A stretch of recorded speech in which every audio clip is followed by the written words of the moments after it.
sa akin. Hirap na ako, pagod na ako. Kayod ako ng kayod. Mula araw hanggang gabi, ginagawa kong araw ang gabi, ginagawa kong gabi ang araw.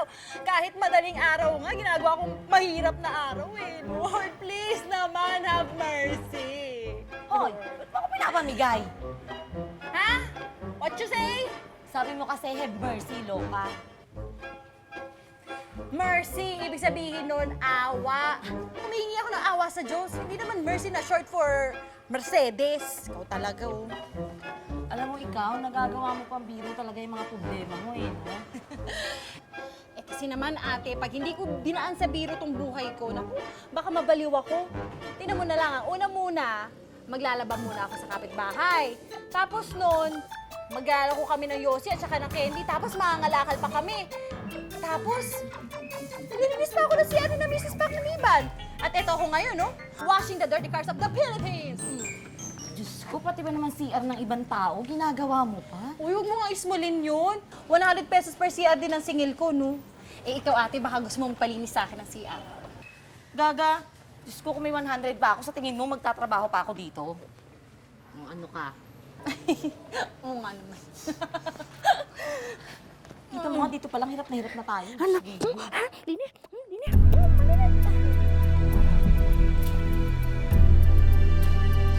Excuse me po. Excuse me po. Kayo po ba ang nanay ng mga batang iyon? Ay, yes! I am the proud mother of... Imbitahan po sana namin kayo sa aming opisina.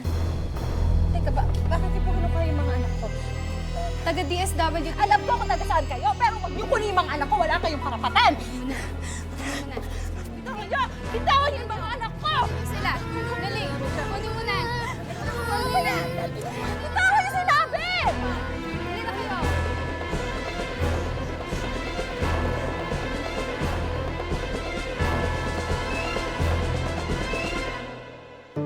Kung pagiging matatag daw ang pag-uusapan, subok na rito ang isang inang tampok natin ngayong hapon.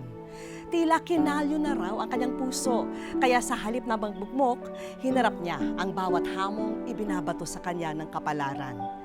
Ganyan ata talaga ang mga magulang. Kung para sa kapakanan ng mga anak, ang imposible ay ginagawang posible. Ang mahirap, pilit na ginagawang madali. Magandang araw mga kapuso. Ako po si Vicky Morales at ito po ang wish ko lang. Bakit Manilin? Kinakabahan po ako eh. Huwag kang mag-alala. Nakausap ko na sila. Nasabi ko na sa kanila na kailangan mo ng tulong sa pag-aalaga ng mga bata. Sandali, Manilin. Mabuti na yung malinaw ang usapan. Pumayag ako dahil pumayag itong tatay mo sa alok ng DSWD na dito muna kayong mag-ina. Pero eto naman usapang matino. Pag nakaluwag ka na, aalisin mo na sila dito. Klaro? Ano ka ba naman? Anak natin siya. At mga apo natin sila. Uy, bakit? Wala naman nagsabi sa akin na may karay-karay pa na sanggunian. Hindi ko na kaya mag-alaga ng bata. Aling Tori, maski sa sandaling panahon lamang, naihanap ko na po kasi ng trabaho si Manilin sa isang laundry shop. Paano po siya makakapagtrabaho kung wala pong mag-aalaga sa mga anak niya? Ba ganon? Sana inisip niya ng ilang beses bago siya nagpabuntis na magpabuntis. Diba?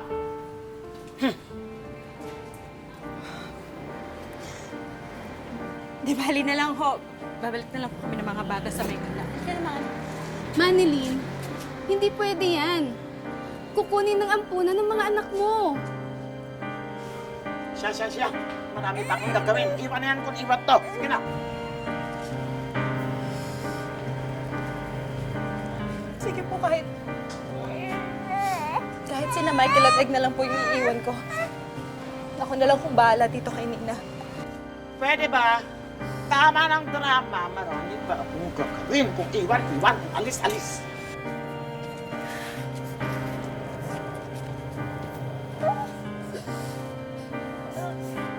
Napapakabait kayo.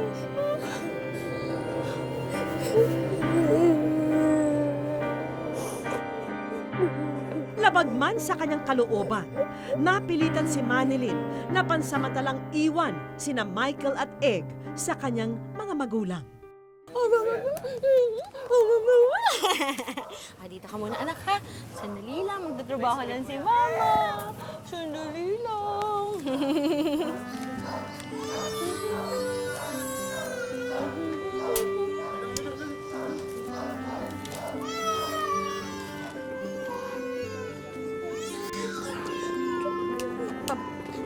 Sira ka talaga man eh.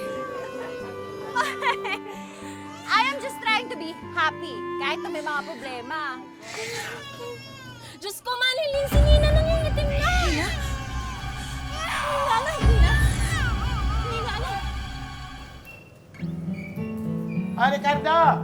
Andito ang magaling mong anak. Mano po?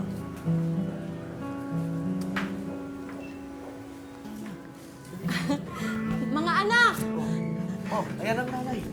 Ayan ang nanay. Mama! Namiss niyo ba ako? Namiss niyo ba kami? Hindi po. Miss na miss! Pagpalain ka, anak, ha? Mabuti naman dumating ka. At halos araw-araw ay natatanong ang mga ito kung kailan ka darating. Pasensya na po, ngayon lang po ako nakapunta kasi medyo nagkaroon po ng konting problema. Kaya ka napunta rito dahil may problema ka. Ay, hindi po. Naayos ko na po yung problema na yon. Sa katunayan po niyan, meron po akong good news. Naalala niyo po si Ma'am Connie, yung pong taga-DSWD? Nahanap niya po ako ng bagong trabaho sa isa pong apartel. Stay-in staff na po ako doon at pumayag po yung may-ari na doon na po kaming apat titira. Talaga? Kukunin muna po kami, Mama. Yay! Natutuwa ako sa'yo, anak. Pero nalulungkot din naman. Dahil maalis na ang dalawang pogi dito. Huwag kayo mag-alala, Tay. Dadalaw-dalawin na lang po namin kayo pag may oras. Oh, narinig nyo? Maniniwala lang ako kapag nangyari yan. Ganyan naman ang mga tao eh. Makakaalala pag may kailangan. Ay, sus. Huwag ka mag-alala na. Oh, halina kayo. Kunin natin yung mga gamit nyo sa loob.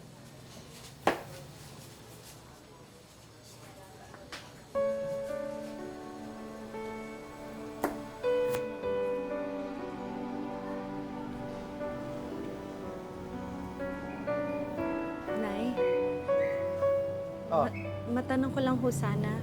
Bakit ho ba parang ayaw niyo po sa akin? Di ba anak niyo naman po ako? pwede ba tigilan mo ako ng mga drama mo? Sige.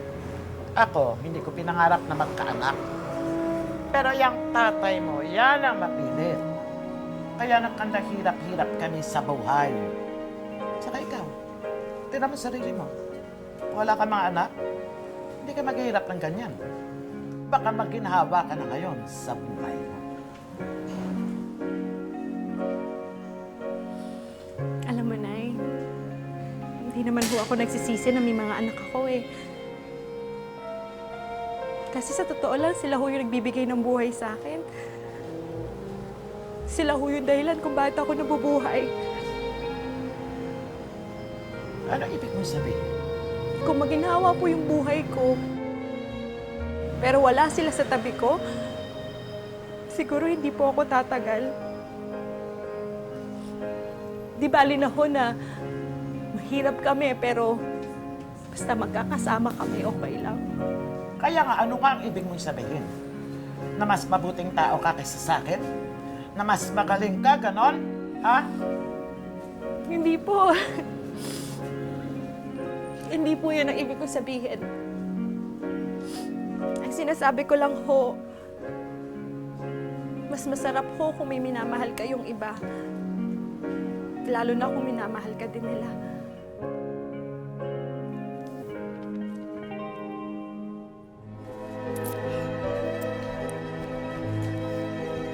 Oh, ready na kayo? Opo. Ready na po kami. Yan. Maraming salamat po, Taya. Pasensya na po kayo sa abala. Ay, wala. Oh, pasensya na kayo mga apo ha. At wala akong may papabaon sa inyo. Ha? Naku, tay, okay lang po yun. Ako nga ho nagpapasalamat sa inyo sa lahat po ng tulong ninyo. O sige na, Oo. magmano na kayo sa lolo't lola ninyo. Sige, magpapakabuti kayo ha. Napakabait. Salamat po, tay. Ingat kayo. Ingat kayo. Mano. Nay, mauna na ho kami. Salamat po.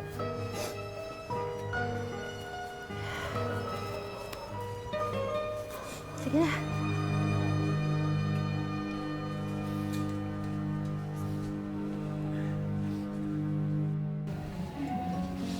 Manilin, pakikay mo muna siya sa kwarto.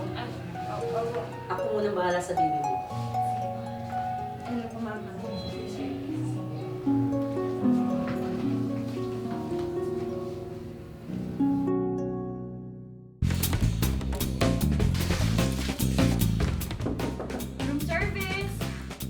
Masaya si Manilin dahil bukod sa libre ang tirahan sa bagong pinapasukan, ay nagagawa pa ngayong mag-aral ng kanyang mga anak.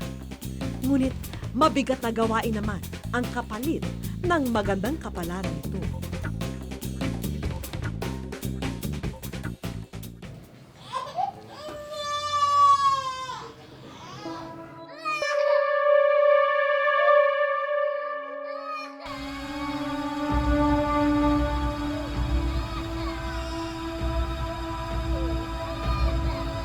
Manilin! Ano nangyari sa'yo?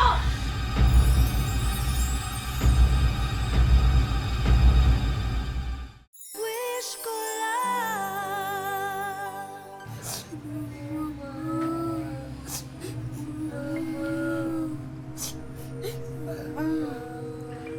Oh, ano nangyari? Bakit kayo umiiyak? Bakit ako nakahiga di? Mahiga ka lang dyan. Ma'am, naku sorry po, hindi po ako natutulog. Hindi ko nga po alam ba't ako nandito eh. Nawalan ka ng malay kanina. Ma'am, sorry po talaga. Sorry po. Tapatin mo ako. Ma'am, hindi po ako buntis. Nahilo lang po ako pero hindi po ako buntis. Wala nga po akong love life eh. Hindi yun. Ano ka ba? Ang sasabihin ko sa'yo, kaya mo pa bang magtrabaho dito? Yun nga po, ma'am eh. Medyo nahihirapan po ako dito. Isip ko nga po kung uuwi na lang po kami ng mga bata. Saan kayo pupunta? Medyo masungit lang po yung nanay ko pero mabait naman po yung tatay ko eh. Kakapalan ko na lang po yung mukha ko. Kung ganito na lang, may maliit akong nakubo sa likod ng bahay ko. Kung gusto mo, pwede kang tumira ng mga bata doon. Talaga po? Ang gagawin mo lang, para sa akin, alagaan mo yung garden ko. Naku, ma'am, salamat po. Sige po. Pero, ang tirahan lang ang kaya ko maibigay sa'yo, ha? Pero ikaw pa rin ang maghahanap ng pambili at para sa mga bata. Ay, naku, upo naman, ma'am. Kayang-kaya ko po yun. Nakitera naman po ako eh. Dahil sa kagandahang loob ng kanyang amo sa apartel, nagkaroon muli ng matutuluyang bahay sina Manilin. Ngunit hindi pa rin sapat ang sinasahod niya para sa kanila. Kaya pagkatapos ng mga gawain sa bahay, magtitinda naman siya ng ice cream sa kalsada. At kapag naubos na ang paninda, pangangalakal naman ang aatupagin niya. Oh, eto pala yung mga gwapo anak, my very handsome boys. Kiss nga, kiss, kiss. Kiss, oh, kiss, Thank kiss. you. How are you? Ang ganda-ganda naman ni Nina. Siyempre, mana sa akin. Nanay mo yan, Michael? Ha? Basta lalap na nanay mo? Hoy, bakit niya pinagtawanan sila? Naghahanap buhay sila na maayos, hindi sila magnanakaw. Ito mga batang to. Ay, naku. Lagot sa akin yung mga bata na yun. Kilala ko yung mga parents nila. Isusumbong ko sila. Salamat po ah. Manilin, ito nga pala si Majel. Kakilala ko, kasama ko sa Bible study. Nice to meet you po. Balita Pasensya na ko, masipag ka daw at magaling. May i-offer sana ako sa yung trabaho. Trabaho po? Oo, meron akong kaibigan na may online English tutorial classes. Nagtuturo sila ng English online. pwede ka doon. Mayroon silang free training para sa'yo. Ako po magtuturo ng English?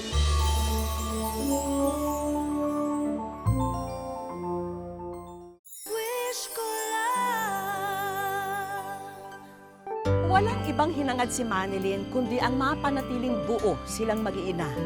Pero ang kanyang pagsisikap para magawa ito ay hindi pa rin sapat.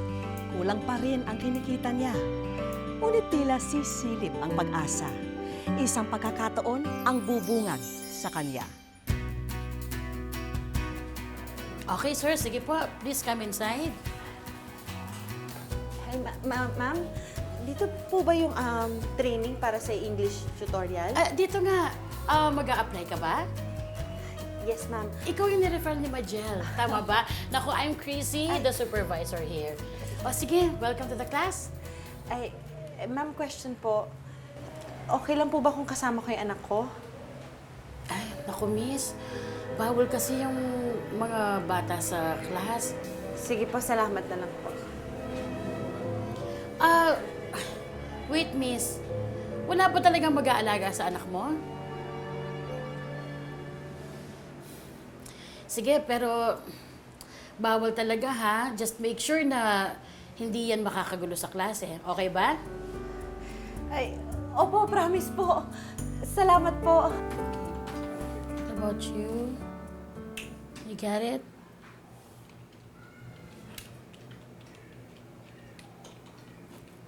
Manilyn? Is something wrong?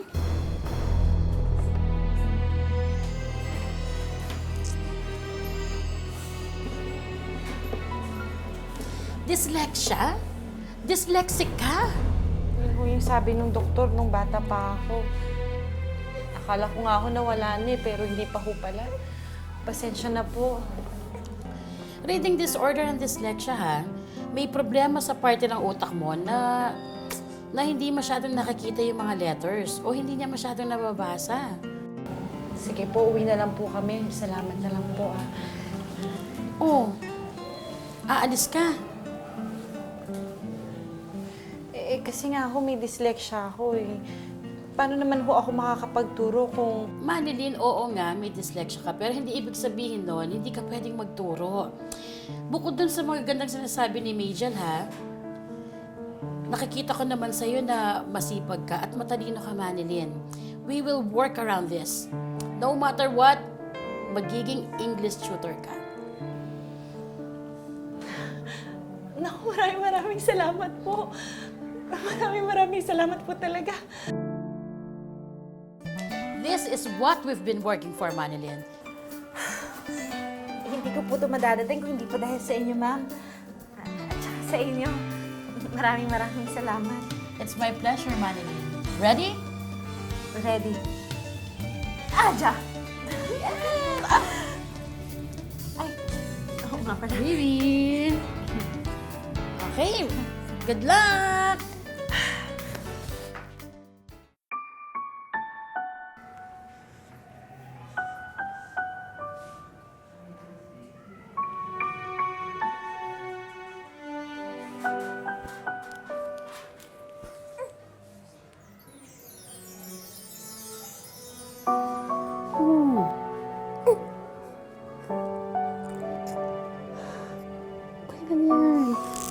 Marami naman ang hindi nakakapasa pag first interview. We'll try hard next time. Hindi na po kasi ako dapat nag-ambisyon eh. Hindi na ako dapat nangarap. O bakit? Para sa iyo ba yung pangarap mo? Di ba hindi naman? Ito para sa future ng mga anak mo, di ba? Para mas gumanda yung kinabukasan nila. Pasensya na po talaga, ma'am. Salamat po sa lahat.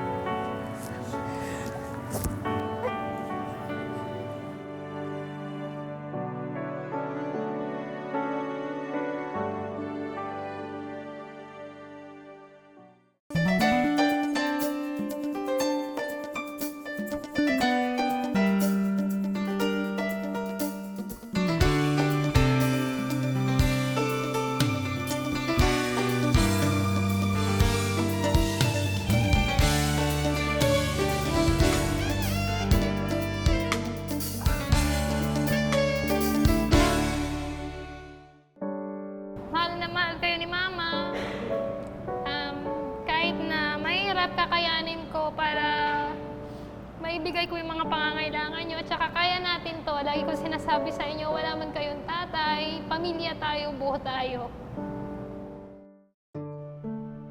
Mula raw noong nasa sinapupunan pa niya ang panganay na anak at hanggang sa isilang ang kanyang bunso, inakap na ni Manilyn ang sakripisyo ng pagiging magulang. At hindi lang ito para maging tanglaw, kundi maging haligi na rin para sa kanyang 3 anak. Naghiwalay po kami nung kalibin ko po. Tapos po, 3 months yung bunso ko noon. Kailangan ko po ng magtrabaho para po wala po akong ibang maasahan sa mga bata. Kaya ginawa ko po, pasan-pasan ko yung baby ko, nagka-car wash po ako. Tinatry ko po na maghanap ng mapapasukan. Kasama po yung bata. Nag-a-apply ako, mananahe. Nag-apply po ako sa pagiging mananahe, sa hotel po. Nag-lady guard po ako. Kasama yung mga bata sa, sa guard house po. Hindi nagpatinag si Manilyn sa mga binatong pagsubok sa kanya ng tadhana. Kaya patuloy ang pagkayod niya para manatili silang magkakasamang mag-iina. Dumating po sa punto na kung saan-saan po kaming ampunan napunta. Kinausap po ako ng DSWD na kailangan kong pumirma. Tapos paghihiwalayin kami ng bata, iiwan ko sa ampunan. Pero hindi ako po pumayag kasi po wala na nga silang tatay tapos mawawala pa sila ng nanay. Kaya kinaya ko po. Kinaya ko po na mag-isa sa tulong po ng Panginoon. My name is Teacher Manilyn. At dahil sa tulong ng mga naging kaibigan niya, natupad ang isa sa mga pangarap ni Manilyn. At yon ay ang makapagturo. Sa katunayan, isa na siyang online English teacher sa mga estudyanteng tayuhan mula sa Hong Kong at China. Sa ngayon naman po, kahit na mahirap, makita ko lang po silang masaya. Nakakabawas po yun ng hirap na pinagdadaanan ko, ng pagod, nakakawala po ng pagod. Ang kwentong ibinahagi sa atin ni Manilyn ay hindi kwento ng kabayanihan. At hindi rin ito kwento ng katatagan sa mga pagsubok. Para sa ating lahat, madali itong damahin dahil ito ay kwento ng isang ina.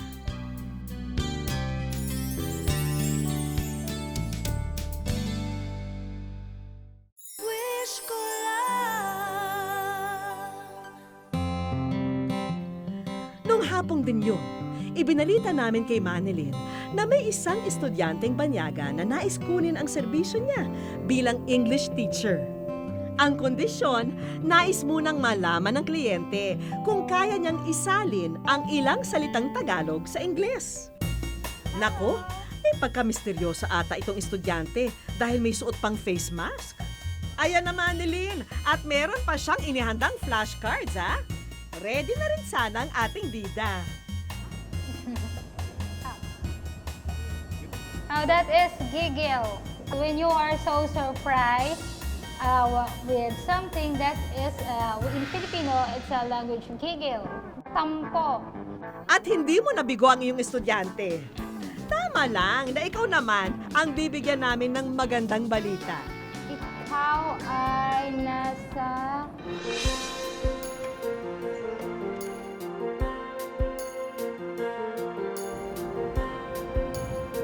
Hi, Manilyn!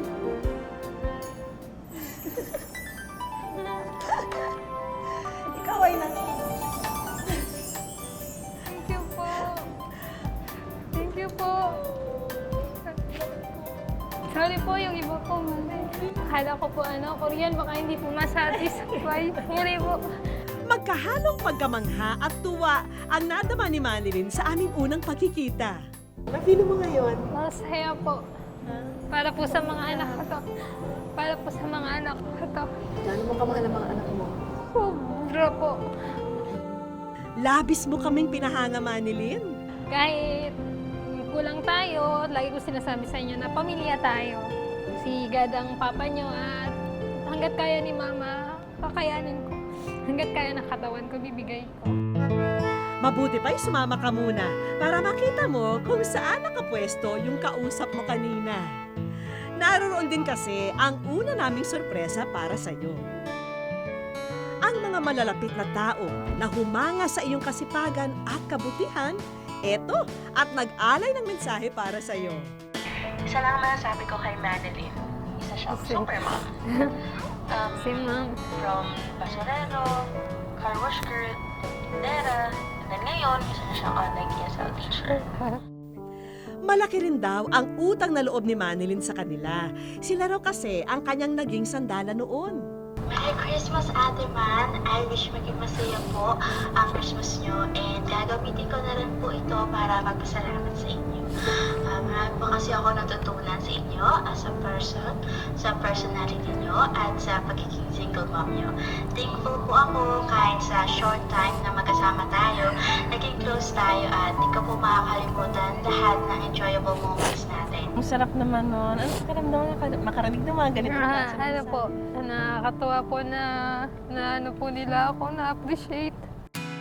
At dahil linggo-linggo ay Pasko rito sa Wish Ko Lang, hindi pwedeng mawala ang mga inihanda naming regalo. Supply ng pagkain ninyong mag-iina, mga damit, laruan, at ang bagong heavy-duty na sewing machine na magagamit mo pang negosyo. Ito! Yan, di ba? Sabi niyo, nananahi kayo, ayan ito. Para at least may makina na kayo. Kakayanin mo yan. Ha? Sabi, ginagawa mo, makakayanin mo rin yan. Ha? Thank you po. Sige. Maraming salamat po sa wish ko lang. Sige. Hindi raw masusukat ang tuwa na nararamdaman ni Manilyn dahil sa mga biyayang dumating. Thank you po. Sige, o. Maraming salamat po. Naku, at congrats, ha? Ang galing, asipag mo talaga. Thank you po, Ha, ma'am. Umpisa ito ng bagong kabanata para kay Manilyn. Panatag kami na sa angking kasipagan at pagmamahal niya bilang ina, hindi imposibleng isang happy ending ang naghihintay sa kanilang mag-iina. Mahirap tibagin ang pangarap na pinagsisikapan at mahirap pasukuin ang taong nagmamahal. Yan si Manilyn.